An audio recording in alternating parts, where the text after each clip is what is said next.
Здравейте! Днес ще пътуваме назад във времето, до една България, която започва своето велико дело още с хан Аспарух и продължава през вековете с велики цари и владетели, чак до революционерите, борещи се за освобождението на родината ни. Нашето пътуване ще ни отведе до Левски, символа на българската свобода и идеална за нова справедлива и независима България. Това е история за борбата на народа ни, за възходи и падения, за страдания и героизъм.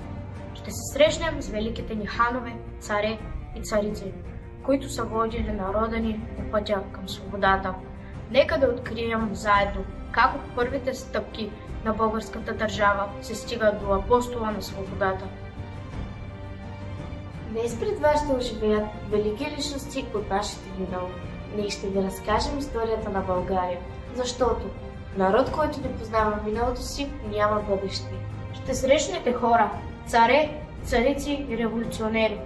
Те ще говорят с нас за това, което са направили за родината ни. А накрая ще разберем защо един човек, наречен апостола на свободата, е оставил следа, която никога няма да избледне. Ще пътуваме през историята на България и ще разберем как този стремеж към свобода се е родил и развивал.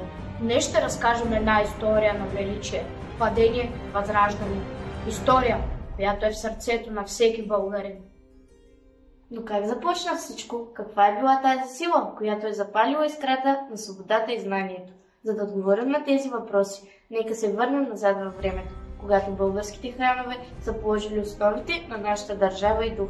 Нека сега те се събудят от вековете и ни разкажат за техния принос към народа.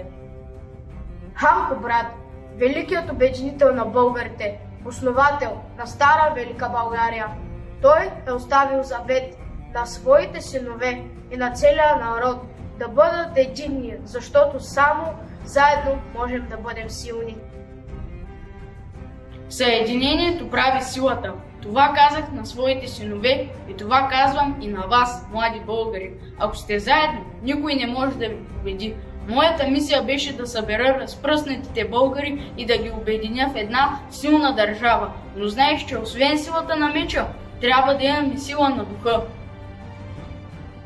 Хане, вие сте дали най-важния урок на всички – да бъдем заедно.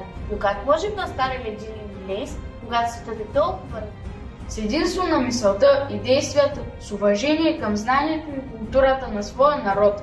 Днес вие имате училища, книги, технологии, но това, което винаги ще бъде важно, е да се подкрепяте и да пазите своите традиции. Хан Аспарух, основателят на Дунавска България, той е воювал за земя, на която нашият народ да се засели и развива, но и за бъдеще, което знанието да води хората напред. Преди повече от 1300 години водих своя народ през земи и реки, търсих място, където ние българите да се установим и да изстигнем държава. И ето я България. Със смелост и кръв ние начертахме нейните граници, но това беше само началото. Аз Аспарух прекарах нашия народ през Дунав, за да намерим нова земя, на която да изстигнем държава. Но знаех, че истинската сила не е в земята, а в народа, който я обитава. Йовиги, вие сте започнали всичко. Дали сте на народа земя и държава. Но как сте виждали бъдещето на България тогава? Виждах бъдещето на България като силна и независима държава, в която хората са образовани и знаят своето място в света. Бъдещето е за тези, които се учат и усъвършенстват. Затова вие, децата на днешния ден, трябва да пазите нашите традиции и да ги предавате нататък. След Аспарух дойде Тервел, ханът, който не само че защити България, но и спаси Европа от арабските нашественици. Той показа на народа, че силата не е само за воеванията, а и в дипломацията, знанието и мъдростта. Моите дела не се измерват само в победи на бойното поле. Аз защитих не само България, но и християнството, което щеше да стане част от нашата култура и дух. Трябваше да предам на народа мъдростта, че знанието и вярата вървят ръка за ръка. Само с това нашата нация ще пребъде през вековете. Крум Стражник, владетел, който не само разшири границите на България, но и създаде първите закони. Тези закони, макар строги, бяха основата на реда и справедливостта, която българите пазят и до днес. Аз създадох законите, защото разбрах, че народът може да бъде силен само когато има ред и справедливост. Закони, които да пазят и бедния, и богатия. Вярвах, че народът ни може да върви напред само ако знае своите права и задължения. Силата на меча и мъдростта на закона – това са оръжията на великата държава. Моите закони не са просто строги правила, те са основата на всяка силна държава. Законите учат народа на отговорност и на дълг. Точно така, законите учат на ред, дисциплина и отговорност. Те са учебници по справедливост. Вие трябва да разбирате своите права, но и задължения, за да бъдете силни граждани на България. Хан Омуртаг, строителят на първите големи постройки и държавник, който записва мъдри слова за поколенията. Той знаеше, че след меча трябва да остане нещо по-дълготрайно – записаната история и уроци. Човек и добре да живее, умира и друг се ражда, но делата остават. Моите дела не са само градовете и крепостите, които построих, а и мъдростта, която оставих за идните поколения. Само чрез знанието можем да продължим напред. Вашите думи са вечни, хане. Какво бихте посъветвали на децата на днешния ден? Научете се да мислите за бъдещето, но не забравяйте миналото. Делата ви трябва да бъдат здрави, като камъка, на който записах своите думи. Само знанието и мъдростта могат да ви направят силни и да запазят България.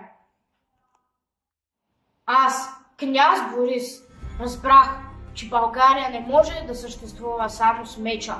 Тя се нуждае от вяра. Заедно със своите съветници направих нещо велико. Приех християнството, за да обединим народа си и да го направим част от общо европейското семейство. Той взе трудното решение, но то бе правилно. Само чрез единство и вяра можем да устоим на бурите на времето. Аз съм Симеон, наричан Велики. Под мое управление България достигна своя златен век.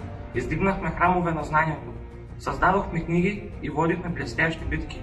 Но най-велика беше битката за духа на нашия народ, за културата, за писмеността. Трябва да знаем, че силата на меча е временно, но знанието вечно. Аз продължих делото на своите предшественици. Разширих границите на България и я направих водеща сила на Балканите. Но не само с меч, а и с дипломация и мъдрост. Истинският владетел не завладява само земи, но и сърцата на своя народ. Аз съм царица Мария, съпруга на Иван Александър. Моята роля не беше на бойното поле, а в духа на културата и просветата. Под моето покровителство в България създаде множество църкви, манастири, книги, пазители на българския дух. Жената може да е двигател на промяната дори в най-тъмните времена.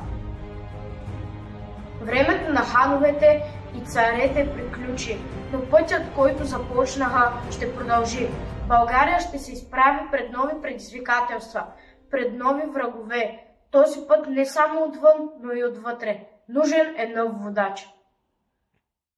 След славата на великите ни владетели настъпи период от тъмнина. България попадна под османско владичество, но народът ни не се отказва, защото в сърцата на българите пламъкът на свободата гори по-силно от всякога. Тогава се появява той, апостолът на свободата, Васил Левски, личност, която променя хода на историята и вдъхновява всички за борба. Аз съм Левски, не съм цар, не съм хан, не съм човек от дворци и битки за власт.